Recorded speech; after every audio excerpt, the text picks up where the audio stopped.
वज़ू करने के बाद अगर हम शीशा देख लें तो क्या हमारा वज़ू बाकी रहेगा या टूट जाएगा?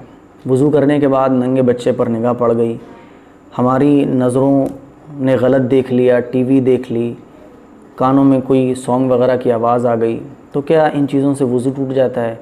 ये वो सारे सवालात हैं जो कमेंट बॉक्स में काफ़ी बार पूछे जा चुके हैं। तो आज मैं इन्हीं को आप लोगों से क्लियर करने जा रहा हूँ। अब ये मसले अल्लाह जाने कहाँ से चलते हैं और कहाँ से बनते हैं। मेरी कोशिश हमेशा ये रहती है कि मैं आप लोगों को मसला बताता नहीं हूँ। एक होता है बताना और एक होता है मसला समझाना। अगर मैं आपको बताऊँ तो हर मसला मुझे बताना पड़ेगा और हर चीज़ में महीनों लग जाएंगे। तो मेरी कोशिश ये रहती है कि मैं आपको मसला समझाऊँ। जब आप एक चीज़ समझ लेंगे तो फिर आप उसके समझने के बाद उस जैसे 10-15 मसले ख़ुद सॉल्व कर सकते हैं। इसीलिए मेरी क्लिप आप ज़रा गौर से सुना करें, गौर से देखा करें। एक बार नहीं, 2 बार नहीं, 3 बार नहीं, देखा करें, क्योंकि इससे आपको बहुत ज़्यादा फ़ायदा होगा। वो तो मेरा बस नहीं चलता, वरना मैं आपको घोल के पिला देता जितना अल्लाह ने मेरे सीने इल्म में दे रखा है। मेरी कोशिश ये रहती है कि सारा इल्म कैसे ही आप तक पहुँच जाए और आपको दीन की समझ पैदा हो जाए। इसी वजह से बार बार एक बात को रिपीट भी करता हूँ। कुछ लोग इरिटेट हो जाते हैं कि मुफ्ती साहब आप तो बहुत ज़्यादा रिपीट करते हैं। मेरी बस ये कुड़न है मेरे अंदर कि कैसे ही आप तक दीन पहुँच जाए, कैसे ही आप तक दीन का इल्म पहुँच जाए। अब ये सारे मसले हैं कि शीशा देखना, नंगे बच्चे को देख लेना या शर्मगाह को छू लेने से वज़ू टूट जाएगा। तो आज मैं इसको क्लियर करने जा रहा हूँ। एक फ़ॉर्मूला आप याद रखिए, कोई भी चीज़ छूने से वज़ू नहीं टूटता। आप चाहे अपनी शर्मगाह छुएँ, चाहे नंगे बच्चे को पकड़ लें, इसी तरह से आप इन हाथों के ज़रिए कोई नापाक चीज़ छू लें, जैसे बच्चों की टॉयलेट वगैरह है, हाथों के ज़रिए कोई भी चीज़ छू लें, इससे वज़ू नहीं टूटेगा। समझ गए ना आप? क्लियर। आँखों के ज़रिए कोई भी चीज़ आप देखें तो इससे भी वज़ू नहीं टूटता। आप वज़ू करने के बाद आपकी निगाह टीवी पर पड़ी और टीवी में कोई सॉन्ग वगैरह चल रहा था, मूवी चल रही थी, तो इससे वज़ू नहीं टूटेगा। कानों में कोई गाने की आवाज़ पड़ गई वज़ू करने के बाद तो वज़ू नहीं टूटेगा। अब वज़ू टूटता किन चीज़ों से?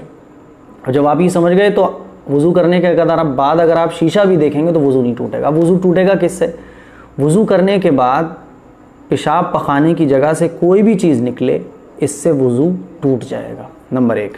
नंबर 2, बदन के किसी भी हिस्से में से खून या पीप निकला, ज़ख़म में से या वैसे ही खून निकला और वो निकल कर बह गया। बहने का मतलब ये जिस जगह से वो निकला है वहाँ से आगे बढ़ गया तो वज़ू टूट जाएगा। इसी तरह से आप सो गए तो सोने से भी वज़ू टूट जाता है। इसी तरह से बेहोश अगर कोई हो जाए तो वज़ू टूट जाएगा। या आप टेक लगा के ऊँघने लगे और ऐसे ऊँघने लगे कि अगर वो टेक हटा दी जाती तो आप पीछे गिर जाते, तो वज़ू टूट जाएगा।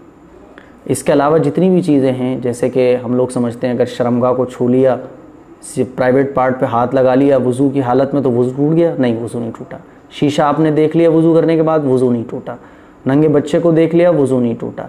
इसी तरह से बच्चे ने पेशाब पखाना आपके ऊपर कर दिया तो कपड़े आपके जिस जगह पेशाब पखाना लगा है बच्चे का, वो जगह नापाक होगी, लेकिन इससे वज़ू नहीं टूटेगा, ना आप पर गुस्ल वाजिब होगा। जिस जगह उसकी टॉयलेट वगैरह लगी है वो धो लें आप। तो ये मसले थे वज़ू के बारे में।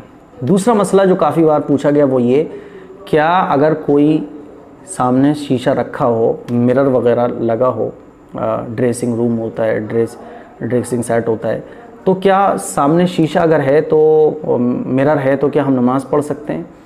नमाज ये समझा जाता है कि नमाज नहीं होती है। अगर सामने शीशा है और सामने आपको अपना अक्स नज़र आ रहा है और वो दूर है काफ़ी, तो नमाज हो जाएगी। पास भी है तब भी नमाज हो जाएगी।